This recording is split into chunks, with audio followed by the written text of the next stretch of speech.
Bonjour et bienvenue dans ce nouvel épisode. Aujourd'hui, je vais aborder un sujet que beaucoup connaissent, parfois sans même s'en rendre compte, le besoin constant de validation des autres.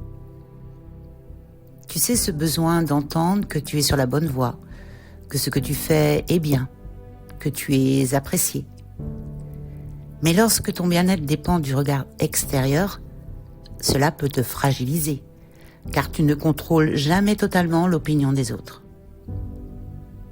Alors, et si tu t'autorisais à te valider toi-même ? Dans cet épisode, je vais t'expliquer pourquoi ce besoin de validation apparaît, comment il impacte ta vie, et surtout, je vais te donner des clés concrètes pour apprendre à te reconnaître et à t'aimer sans condition.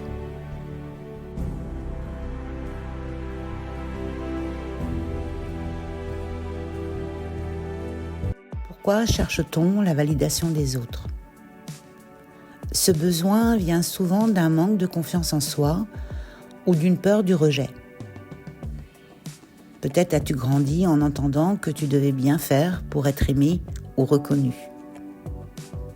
Ou peut-être as-tu vécu des expériences où l'approbation des autres te donnait un sentiment de valeur. Je te donne un exemple concret.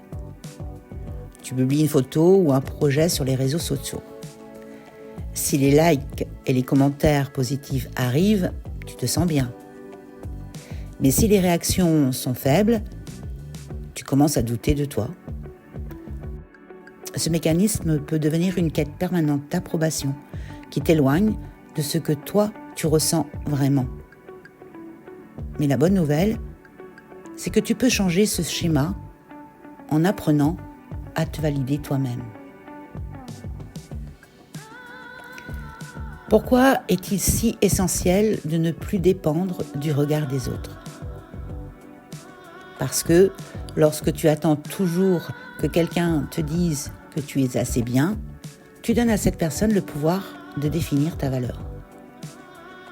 Et cela te rend vulnérable aux critiques, au jugement et même à l'indifférence. Je te donne un autre exemple concret. Imagine que tu présentes un projet au travail. Si on te félicite, tu es sur un nuage. Mais si personne ne remarque tes efforts, tu te sens invisible et dévalorisé. Ce yo-yo émotionnel te vide de ton énergie.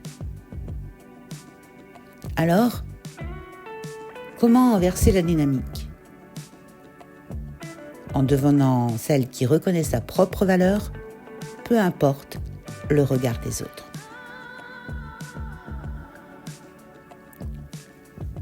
Voici 3 étapes concrètes pour commencer à t'en libérer.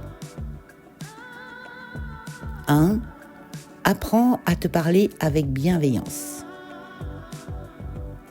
Observe la manière dont tu te parles intérieurement. Si tu te critiques souvent, remplace ces pensées par des phrases positives. Je fais de mon mieux. Je suis digne d'amour tel que je suis.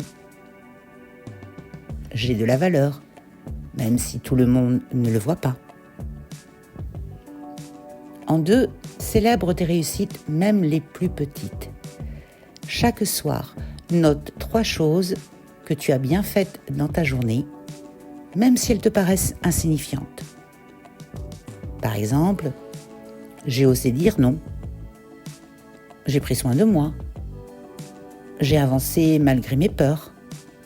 Cette pratique t'aide à réaliser que ta valeur ne dépend pas du regard des autres, mais de la façon dont tu te perçois toi. En 3, fais des choix pour toi, pas pour plaire aux autres. Demande-toi. Si personne ne devait jamais le savoir, ferais-je toujours ce choix ? Cette question t'aide à distinguer ce que tu fais par désir authentique de ce que tu fais pour être accepté. Plus tu t'écoutes, plus tu renforces ta confiance en toi. Et rappelle-toi, tu es digne d'amour et de reconnaissance, simplement parce que tu es toi. Alors, prête à t'offrir la validation dont tu as besoin ? Si ce sujet résonne en toi et que tu sens que tu as besoin d'aide pour avancer, je serai ravie de t'accompagner dans ce cheminement. Contacte-moi pour en discuter ensemble. On se retrouve très vite pour le prochain épisode de cette série sur les signes de la dépendance affective. Mais en attendant, surtout, prends bien soin de toi.